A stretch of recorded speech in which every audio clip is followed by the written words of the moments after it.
अभी भी अधिकांशतः पुरुष ही मरते, अपाहिज होते हैं। महिलाएं युद्ध से नहीं, उन सामाजिक राजनीतिक स्थितियों की शिकार होती हैं जो युद्ध के बिना भी उनका उत्पीड़न करती रहती हैं। युद्ध और युद्धेतर स्थितियां केवल उत्पीड़न को बढ़ा देती हैं। मेरा प्रश्न है कि युद्ध इसकी कौन सी मतलब युद्ध जो है वो कौन सी नई बदहाली स्त्रियों के लिए लेकर आता है। तो आपने अपने वक्तव्य में कुछ बात कही थी, लेकिन यहाँ मैं कुछ दूसरे अंदाज से इस चीज को कहूँगी। ये जब उसमें आपके पहले के वक्तव्य वंदना उसका भी जवाब आ जाएगा, क्योंकि जिस वक्त इस्लाम फैल रहा था और बहुत सारे लोग उसके खिलाफ थे तो लड़ाइयाँ होती थी, क्योंकि जब हमले होते थे तो जवाब दिया जाता था। तो उस जवाब देने में मर्द जो है वो लंबे लंबे अरसे से घरों से दूर रहते थे।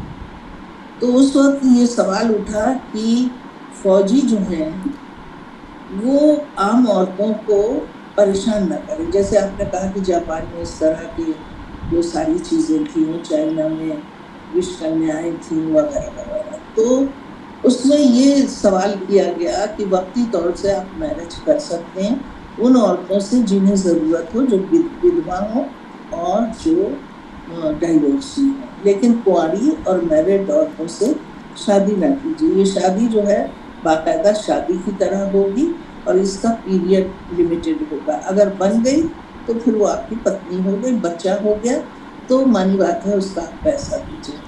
जब ईरान में ये बदहाली हो गई, जैसा कि इन्होंने कहा कि मर्द मारे गए, लंगड़े हो गए, डिप्रेशन हो गया, आप यकीन कीजिए जब मैं 2017 में गई हूँ तो ज़्यादातर ईरान में लोग नॉर्मल मुझे ये नहीं कि पागलों की तरह टहल रहे थे, एक हल्का सा डिप्रेशन। नई जनरेशन को छोड़ दीजिए, लेकिन जिसने वो सारी चीज़ें देखी हूँ और बदलाव देखा, मैं उनकी बात करती हूँ।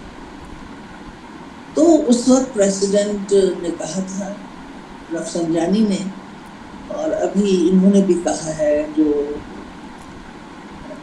मैं मौजूदा जो इमाम हैं, कि आप उन औरतों को ज़िंदगी दीजिए, उन औरतों को अपने में समेटिए और उनसे निकाह कीजिए। तो ये सारी चीज़ें जो औरत अकेली रह जाती, बेवा रह जाती है, फिर वो जाएगी पेशा करेगी या फिर उसके घर वाले उसको एक्सप्लॉइट करेंगे, इन सब से बचने के लिए ये रस्म शुरू हुई थी। तो इस तरह की चीज़ें कौन करेगा, कौन बैठेगा, क्योंकि औरतों ने किया तो बहुत कुछ। जिस वक्त मुस्लिम औरतों को बहुत ज़्यादा जिसे कहते हैं गलत सलत बंधन लगा रहे थे जाहिल मौलवी, उस वक्त औरतें कूद पड़ी। आज से 40-50 साल पहले उन्होंने स्टडी करके उन्होंने आज़ान भी देना शुरू कर दिया, निकाह भी पढ़वाना शुरू कर दिया, मस्जिद में नमाज भी पढ़ना शुरू कर दिया, क्योंकि वो हकीकत जान गई थी।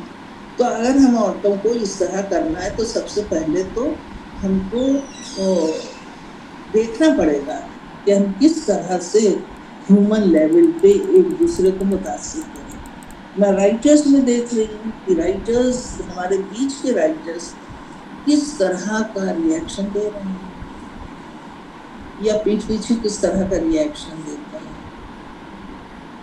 तो एक ख़ास तरह का जो माहौल बना है वो बहुत ज़्यादा गहरे बादलों का है, और उस बादलों में बारिश तो आमद होती है, बारिश भी होती है। और दूसरे ये कि मैं तो सोचती हूँ कि इस पूरे मामले में इस बुरी तरह से बिगुल नहीं बजाना चाहिए था यूथ का, और झूठी खबरें भी हुई कि हम पहुँच गए फला जगह और फला जगह। ये कौन लोग हैं जो इस सरकार को भी बदनाम कर रहे हैं? ये सरकार भी इस किस्म की गलतियां कर रही है। ये कौन लोग हैं इसके पीछे? ये बहुत बड़ा क्वेश्चन मार्क है हमारे लिए। ये सरकार जो भी काम करती है उसका एंड जो होता है वो गड़बड़ा जाता है। आप किसी भी डेवलपमेंट को ले लीजिए, बिल्डिंग को छोड़ दीजिए, बाग को छोड़ दीजिए, लेकिन जो भी पॉलिसी होती है वो एंड में क्यों नहीं पहुंचती है? और दूसरी बात ये है कि میں اس کو برا نہیں مانتی ہوں کہ اگر ایک نے سوچ لیا ہے کہ وہ بچے نہیں پیدا کرے گی تو کوئی بات نہیں. اتنے لاوارث بچے ہیں, پہلے وہی سمجھ جائیں, انہیں کو آدمی گود لے کے. مجھے یاد ہے کہ جب بنگلہ دیش کا وہ ہوا تھا, لڑائی ہوئی تھی, تو کھیپ عورتیں پریگننٹ ہوئی تھیں ہمارے سپاہیوں سے اور پاکستانی سپاہیوں سے, جو بھی ہوا. اور اچھی طرح یاد ہے جے این یو میں ایک پروفیسر نے 2 بچے لیے تھے, پوری دنیا نے گود لیے تھے ان بچوں کو. تو اگر ہیومن لیول کے اوپر آپ سوچئے تو ہم نہیں چاہتے ہیں لڑائی ہو, لیکن ہم سوچتے ہیں پریم میں. وہ پریم ہے دیش کا جو دیش واسی کو اکساتا ہے کہ تو اپنے گھر کا کوڑا سڑک پہ پھینکو, جو اکساتا ہے کہ ہندو مسلمان کر لو کسی کے گھر میں. تو ہم پہلے اپنے گریبان میں جھانکے ہم کس قسم کے ناگرک ہیں اور کس قسم کی عورت ہے. ہم کسی بھی عورت پہ لانچھن لگانے میں سب سے آگے رہتے ہیں. ہم یہ نہیں کہتے اس عورت کے جسم کی ضرورت تھی اس لیے وہ گئی. اچھا ناصرہ جی, تو یہ سارے سوال لگ بھگ جس طرح کے سوال آئے ہیں